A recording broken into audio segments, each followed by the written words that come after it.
Hi, I'm Cynthia for Artbeads Cafe, and I have Cheri with me today. Hi, Cynthia. Hi, Cheri. I'm so glad you're here. Thank you. Because you really know how to work with loom, and Cheri has some great tips today about how to finish a loom. Tip that I really didn't know, so I'm pretty excited for her to share that with us. Oh, good, good. So today I'm going to show you how easy it is to actually stitch. Once you get the loom set up, the actual stitching of the piece is easy and fun. And so I'm going to just show you a little bit of that. We have a tutorial that's going to show you start to finish how to warp the loom, how to get the beads started, the stitching, what happens when you run out of thread, how to add a new one, how to finish, off the ends, all of that. But today I'm just going to show you the stitching part. But before you start a loomed piece, you kind of want to know how you're going to finish it because it can matter how long you make the piece. How long you actually, the section that you're beading.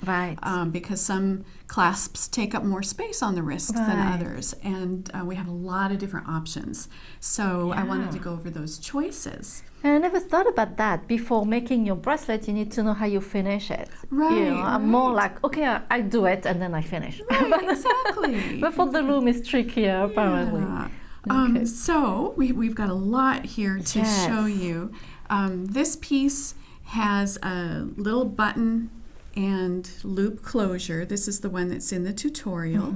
And the button is just stitched onto the end with some extra beads, and then you make the loop with beads to fit around the button. And that's a really easy way to finish off a piece. This is another, I'm sorry. And sorry, on this one, you really have to think about the length of the loop because that adds, in the length of your bracelet. Exactly. And I like to always put the button on first. And then make the loop to fit the button after the fact. That's that works the easiest. This is another type of button where this button is stitched right to the edge of the bracelet. And then in this particular case, the leather comes around the side and we turn that into the loop for the button. Yes, so that's the way how you stitch here. That's really fun. Yes. And then in this one, the button is stitched right on top of the bracelet. And then the loop is stitched on top also.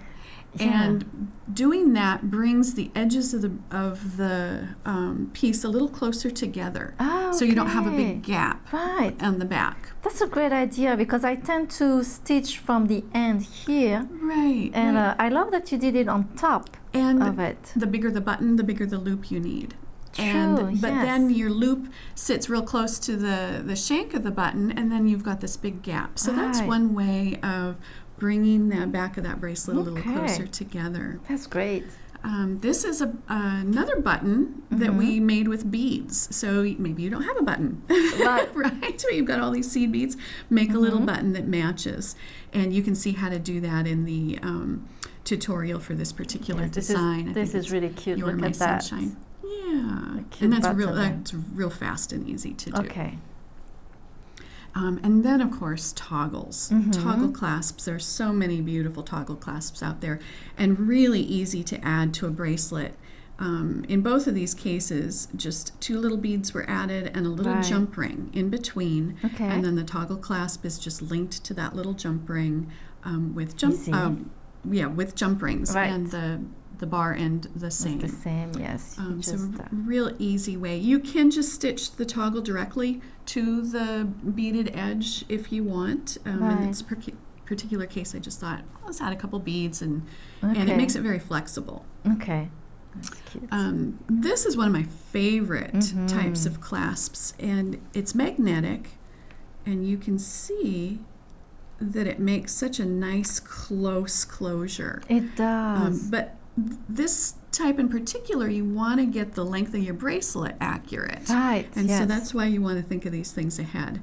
These have loops, and then you just stitch the bracelet right to the loops of the closure. Yes, because with a toggle like that, if your bracelet is too short, you can add some jump rings. You can add jump rings, but on this one, it's really stitched right there. So And I suppose if you ran into a pinch where you made it too short, you probably could add some beads in between. But ideally, you know, if what you're going for is that nice tight closure, Yes. then that's by doing that, you're just going to add more space. Yes. So, but Okay. you could if you messed up and needed to fix that.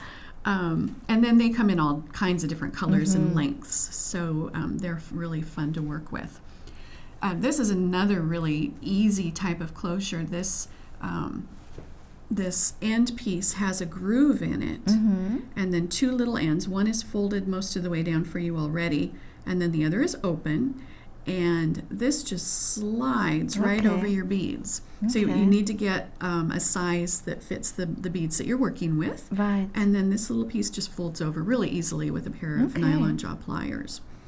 And that comes in tiny size too for the smaller beads. Okay. So those are super fun to work with. I love in this one you use so many different sizes of bead. It's really fun. I love the check glass, and I think the texture that it adds and the color is so fun. Yes. And then this is a really fun way of finishing. This is folded. Okay. So you need to stitch your loomed piece a little longer than you need, and then the end just fits right through this opening in the clasp, and then you fold it over and stitch those beads to the beads that are on the bracelet, and we show you how to do that in the tutorial. Okay, great.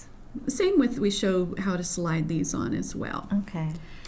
And then those also come in this style where you would fold over onto here on one end, and then you would make just a folded loop on the other that this hook would just hook into. Okay. So another variation on that. Those are great. Yeah. And then this style, this is a piece that is pinched onto a selvage that you create when you stitch this bracelet, and we show that in the video tutorial also. In this case, whether you use a traditional loom or you can use the Rix loom as well, you need all those warp threads on each end. Okay. And then you just weave thread with a needle after you're done beading. Okay. You just weave thread back and forth to create about a 1/4 inch. Okay. And then you put adhesive on that and then pinch that end clasp over. And it's a really fun, easy way to finish. And you said there is a video explaining this. Right. Yes, we show how to do that. Right. So lots of different ways and just things to think about before you get started. Yes, but I love that you have so many different ways to do it. So you don't have to stick with just one technique. You have so many different ones. And I really didn't know that you have to think about really the length of your bracelet. Right. Yeah, it helps. I mean, you can just get started looming and then decide, okay, with what I've created here, this will be the best option, because at least now you know the different ways that you can do that. True. This is great tip. Thank you, Cheri. You're welcome. So now I'm just going to show you how easy it is to just do the stitching. Yes. And maybe let's Sure. make some space for you here, like that you can see better. So I have my pattern, and I like to use a little sticky note to mark what row I'm working on. And I'm right at the top of this row here. So I'm going to move my sticky to the next. Okay. And that's the row of beads that I'm going to add to my needle. I'm going to pick up my needle, and the Rix loom has a couple magnets here, which makes it a wonderful little catching place for your needle. And in this case, I'm passing my needle under the warp. You kind of get in a rhythm. Sometimes you finish and you're over here and you pick up beads. It's whatever works best for you. Okay, so I have my pretty bead colors here. I'm going to just put a few on the mat so I can pick them up easily.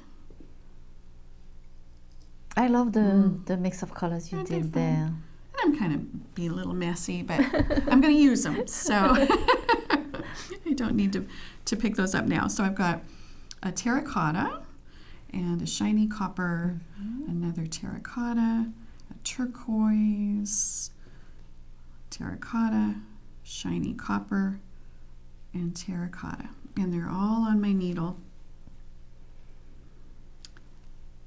I'm going to pull those beads down to the end of the thread. And as I do that, it just comes right underneath the work, and push with your finger. They almost snap right into place. Right. So you have to make sure that the beads are inside the lines. In between each of the warp threads, yes. And so I like to put pressure on the back of the beads to push them up. And then I'm going to thread my needle through the beads, but I want to make sure that it's going above these warp threads that are between the beads. And so I like to angle my needle up a little bit so that I make sure that I'm clearing those warp threads. Right. And then just pull the needle through and give it a little tension, not too tight. So you can see how easy that is. And but remember, we have a whole tutorial that shows how to set the loom up with the thread, and then how to get those beads started and how to finish. I can see how it's very relaxing too, because it's a repetitive pattern. It is, and it can just be a solid color. That's just true. Be a lot of fun. Yes. So it doesn't have to be a complicated pattern. It can be stripes or whatever you want. Yes. Oh, that's really fun. Yes. And thank you so much for sharing all the tips about finishing. Really, I learned something new today. That was great. That was really great. Thank you so much, Cheri, for coming today. And thank you so much for joining us today at Artbeads Cafe. And make sure to subscribe to our email and newsletter. And you can see all those handy tips, and you can see all those great ideas and our great promotion too. So thank you very much. Merci beaucoup. Au revoir. À bientôt. Bye-bye.